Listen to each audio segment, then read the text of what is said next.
Welcome back, guys, to another story. It's Nicolala. This time we're diving into a real-life case from Taiwan. Oh, yeah. That's as chilling as any horror film.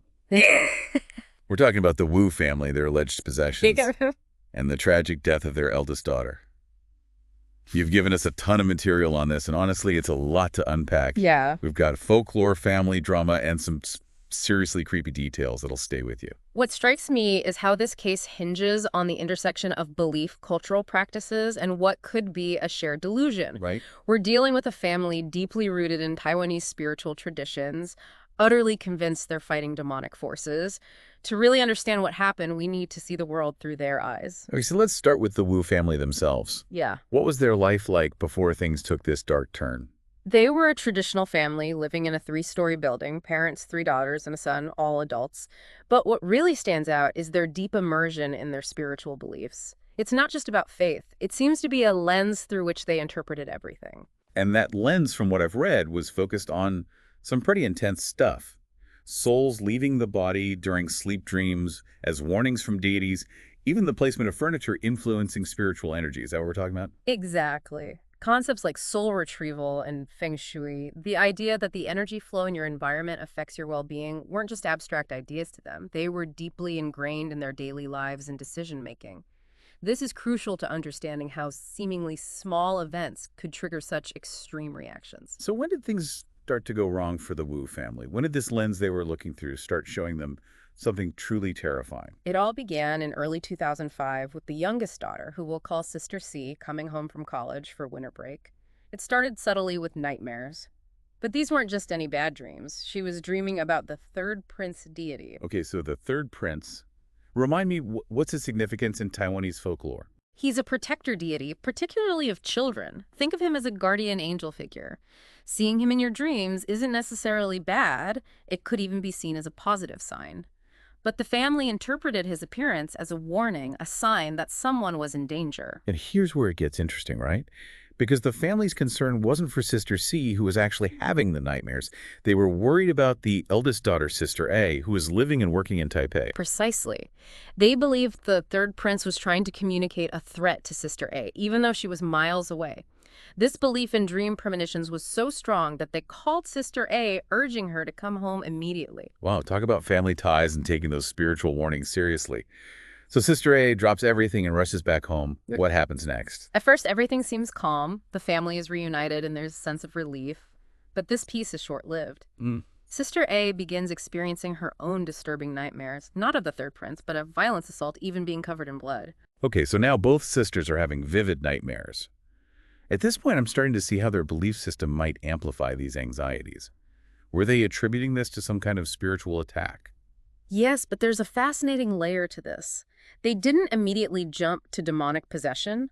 Initially, they attributed Sister A's increasingly erratic behavior, the sleep deprivation, the self-harm, to the influence of the goddess of mercy.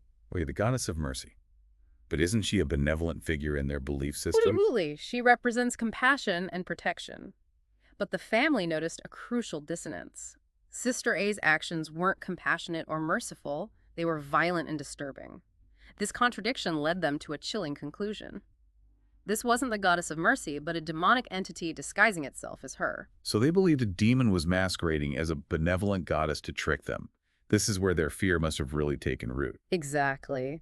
This misidentification heightened their anxiety and fueled their determination to take drastic action. This is a key turning point where their belief system, instead of providing comfort, starts to escalate the situation towards tragedy. And what form did this drastic action take? What steps did they believe would banish this demonic presence? They decided to go all in on spiritual cleansing. The three daughters were sent to the Five-Finger Mountain, a place known for its intense spiritual energy, to meditate and undergo purification rituals for a month. While the daughters were away, did the parents and the son stay at home and continue their own ritual? They did. And this is where their belief in feng shui, the energy flow of their home, becomes central to the story. They called in a master of spirits, a sort of spiritual advisor, to assess their home, and his pronouncement was not good. He declared their house to have terrible feng shui, claiming it was practically a beacon for negative entities. Okay, so bad feng shui. Was there a specific reason why their house was considered so spiritually vulnerable? According to the master, it was a combination of factors. The house's unusual shape, the lack of natural light, and its location at a T-junction where roads intersected. He believed all of this directed negative energy right at them. He even claimed to see a fox spirit guarding their door, which in their belief system is a bad omen, symbolizing chaos and trickery. This confirmed their worst fears. Their home wasn't just a haven, it was a battleground. So they've got a daughter they believe is possessed by a demon, and their own home is deemed a spiritual hazard zone. What did they do next? They followed the master's instructions meticulously. They covered the house in talismans, burned incense constantly, and hung cloths outside their windows believed to have protective properties. Their efforts to repel evil were so intense that they created an atmosphere of paranoia and heightened anxiety, setting the stage for what happens next. And all of this is happening before the daughters even return from the mountain. This is just the beginning, isn't it? It is. We'll be back in a moment to delve into the aftermath of the daughters' return and the horrifying events that unfold. Welcome back.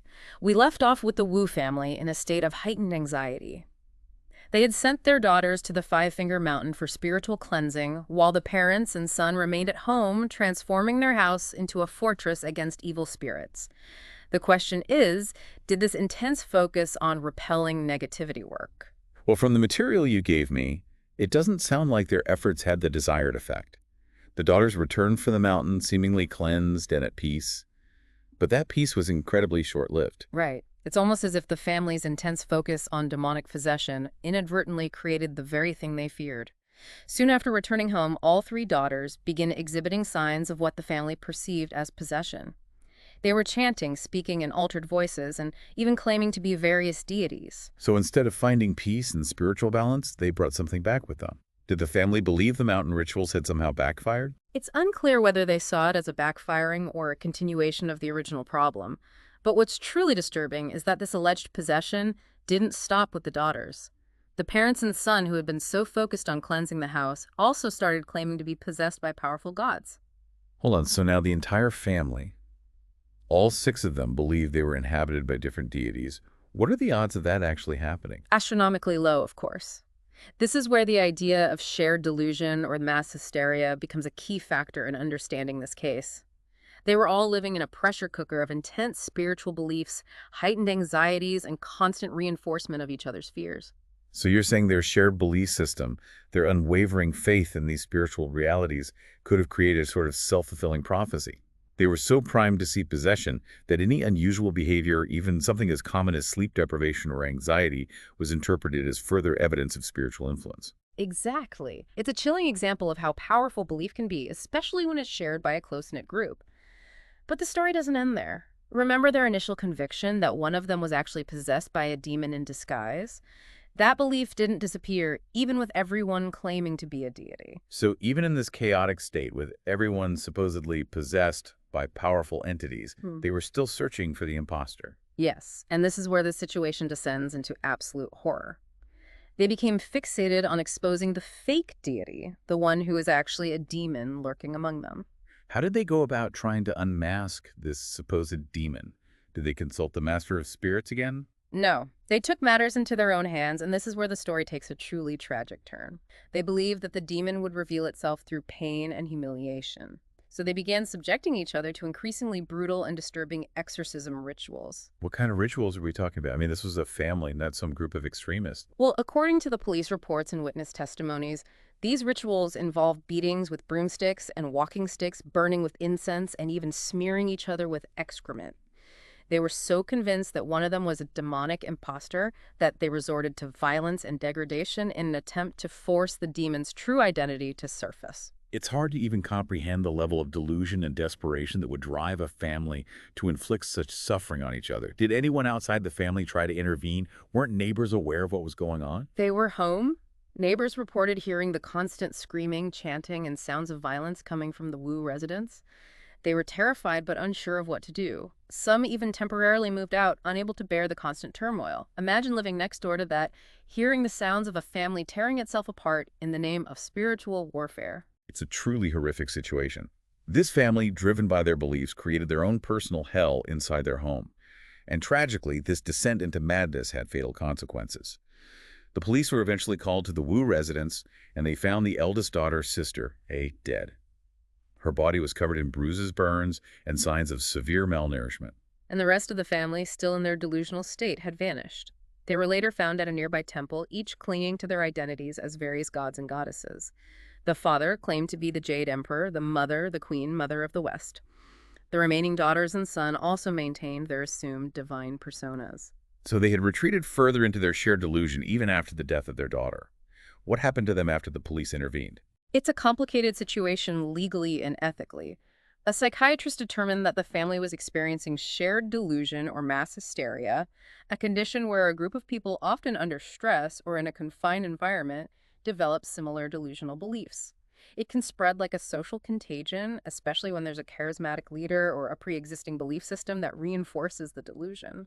So their intense faith in spiritual warfare, the constant reinforcement of each other's claims of possession, and the stressful environment they created, all of that could have contributed to this shared psychosis. But what about the death of their daughter? Did they face any consequences for that? This is where the legal complexities come in. The autopsy revealed that Sister A died from multiple organ failure. She had been starved, forced to consume urine and feces as part of the exorcism rituals, and her body was covered in injuries. However, her death wasn't caused by any single blow or act of violence. It was the cumulative effect of the family's actions, their shared delusion, that led to her demise. So legally, it was difficult to pinpoint one specific act that led to her death. Even though their actions driven by their beliefs ultimately led to her demise, it wasn't a clear-cut case of murder. Right. They were initially charged with murder, but those charges were dropped. They were eventually charged with abandoning a corpse after death, but there's no record of them serving any jail time. The family seemingly returned to their lives after this, leaving a trail of unanswered questions and a chilling reminder of the power of belief to warp reality and lead to devastating consequences. We've been discussing the Wu family case, a real-life horror story where belief, delusion, and tragedy intertwined. But now let's shift our focus to the film Incantation, which was inspired by this disturbing true story. I've seen the movie, and it really gets under your skin. It's interesting that you bring up the feeling of unease because that's precisely what the director Kevin Ko's aimed for. The film's found footage style adds to that documentary feel, making the audience question what's real and imagined. It blurs the lines, playing with our perceptions of reality and belief. And it's not just the style the film incorporates actual elements of Taiwanese folklore and spiritual practices. Did the director comment on why he chose to blend reality and fiction in this way? He did. Ko was fascinated by how deeply rooted these beliefs are in Taiwanese culture, and how even when presented in a fictional context, they can tap into a primal fear of the unknown. He uses the film to explore the power of suggestion and how easily we can be drawn into a narrative, especially when it plays on our cultural understanding of the supernatural. And one of the most unsettling aspects of the film is the concept of a shared curse. The main character, Ronan, believes she and her daughter are cursed after entering a forbidden area in a temple. Right. And what's brilliant and frankly disturbing is how the film tries to draw the audience into this curse. Ronan directly addresses the viewers, telling them they can help break the curse by chanting an incantation and focusing on a specific symbol. Wait, so the film directly involves the audience in this ritual. It's like breaking the fourth wall in the creepiest way possible. Exactly, and there's a twisted reveal later on where Ronan admits that this was a lie and that the symbol and incantation are actually part of the curse itself.